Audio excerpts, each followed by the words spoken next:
ക്യാൻസറിനുള്ള treatment വേറെ ഒരു സ്ഥലത്തുമില്ല, അത് പാലായിൽ മാത്രമാണ്. ഞാൻ ഇടപെട്ട് കേന്ദ്രവും സംസ്ഥാനവുമായി ബന്ധപ്പെടുത്തി നമുക്കറിയാം centre for biotechnology, Rajiv Gandhi centre for biotechnology കേന്ദ്രത്തിൻ്റെ ഒരു സ്ഥാപനമുണ്ട്. അതിൻ്റെ തിരുവനന്തപുരത്തുള്ള സ്ഥാപനത്തിൻ്റെ ഡയറക്ടറും കേന്ദ്രത്തിൻ്റെ ഡയറക്ടറുമായി ബന്ധപ്പെട്ട് ഇന്ന് 20 കോടി രൂപ, അതിൽ 15 കോടി രൂപ അതിൽ CTയും സ്റ്റിമുലേറ്ററും റേഡിയേഷൻ നടത്താനുള്ള മിഷനറിയാണ്. ട്രീറ്റ്മെൻറ്റുമായി ബന്ധപ്പെട്ട് എക്സ്ക്ലൂസീവായിട്ട് ഇതിനു വേണ്ടി മാത്രമുള്ള ഡോക്ടർ ഇന്ന് അവിടെ ഷബിനാഥ് എന്ന് പറയുന്ന ഡോക്ടർ ഇപ്പോൾ അവിടെയുണ്ട്. പ്രാദേശിക വികസന ഫണ്ടിൽ നിന്ന് പല കാര്യങ്ങൾ ചെയ്യാം, പക്ഷെ അതല്ല നമുക്ക് വേണ്ടത്. തീർച്ചയായും അതിനപ്പുറം അതും വേണം. അതിനപ്പുറം ബൃഹത്തായ പദ്ധതികൾ ഇപ്പോൾ സയൻസ് സിറ്റി ആയാലും IIT ആയാലും Indian institute of information technology ഒരു സ്ഥാപനം 300 കോടി രൂപയുടെ ഒരു ഗ്രാമത്തിൽ കരൂർ പഞ്ചായത്തിൽ വലവൂര് വന്നപ്പോൾ പലരും പറഞ്ഞു, എന്നെ ആക്ഷേപിച്ചവരുണ്ട്, പരിഹസിച്ചവരുണ്ട്. ഉത്തരവാദിത്തപ്പെട്ട ജനപ്രതി വന്ന് പബ്ലിക് മീറ്റിംഗ് ഇങ്ങനെ വിളിച്ചുകൂട്ടി ഈ പട്ടിക്ക് മുഴുവൻ തേങ്ങ കിട്ടിയതാണെന്ന് പാലാ പട്ടണത്തിൽ വെച്ച് എന്നെ പരിഹസിച്ചു. ഞാൻ അതിനൊന്നും ഉത്തരം പറഞ്ഞില്ല.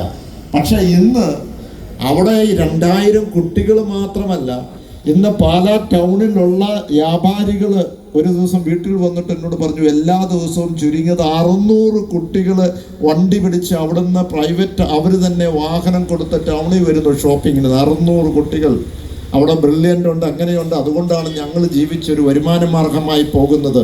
അതിൻ്റെ തൊട്ടടുത്ത് മുഴുവൻ പേയിങ് ഗസ്റ്റും അതോടൊപ്പം തന്നെ മറ്റ് മേഖലകളും വികസനവുമായി ആ പ്രദേശത്ത് പോകുന്നു.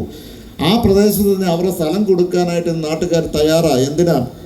ഞങ്ങളുടെ സ്ഥലം എടുത്തു, ഞങ്ങൾക്കൊരു കോമ്പൻസേഷൻ കിട്ടിയാൽ മതി, അവിടെ ഒരു ടെക്നോ പാർക്ക് വരട്ടെ 50 ഏക്കർ സ്ഥലത്ത് എന്ന് പറഞ്ഞാൽ IIT എന്ന് പറയുന്ന JEE എക്സാം മെയിൻ, ഇത് കുട്ടികളൊക്കെ ഇവിടെ ഉണ്ടല്ലോ, പറഞ്ഞാൽ മനസ്സിലാകും. ആ മെയിൻ എക്സാം എഴുതി നല്ല മാർക്ക് കിട്ടുന്നവർക്കാണ് അവിടെ ഇന്ന് 20 കോടി രൂപയുടെ റിസർച്ച് വർക്ക് അവിടെ നടക്കുകയാണ്. കഴിഞ്ഞ വർഷം അവിടെ പഠിച്ച് പ്ലേസ്മെൻറ്റിന് മറ്റ് കമ്പനികൾ വന്ന് ജോലിക്കെടുത്തത് അവിടെ പഠിച്ച കുട്ടികളെ 65 ലക്ഷം രൂപ ഒരു വർഷം ആനുവൽ പേ സാലറി ആയിട്ട് കൊടുക്കുന്നു. എന്ന് പറഞ്ഞാൽ ഒരു മാസം 5.5 ലക്ഷം രൂപ ശമ്പളമായിട്ട് കൊടുത്തു എന്ന് പറഞ്ഞാൽ നിങ്ങൾ വിശ്വസിക്കുമോ?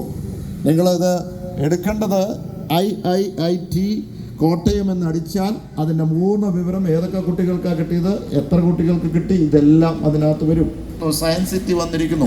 ഇത് ഏതെങ്കിലും ഒരു പ്രദേശത്തേക്ക് വേണ്ടി മാത്രമല്ല, ഒരു ചുറ്റുപാടുമുള്ള എല്ലാ പ്രദേശത്തിനും ഇത്ര പ്രയോജനകരമായി മാറുകയാണ്. ഞാൻ അല്ലാതെ വേറെ സ്ഥാപനങ്ങൾ വരുമ്പോൾ തീർച്ചയായും ഈ പ്രദേശത്ത് ഒരു വരുമാന മാർഗമാകും. അതാണ് നമുക്ക് വേണ്ടത്. അങ്ങനെ ഏതെങ്കിലും ഒരു സ്ഥാപനം വരുമ്പോൾ അത് ഉത്തരവാദിത്വപ്പെട്ടവർ അതിനെ പരിഹസിച്ച് മുന്നോട്ട് പോകുമ്പോൾ അതിനെന്ത് ഉത്തരം പറയണം എന്നെനിക്ക് അറിഞ്ഞുകൂടാ.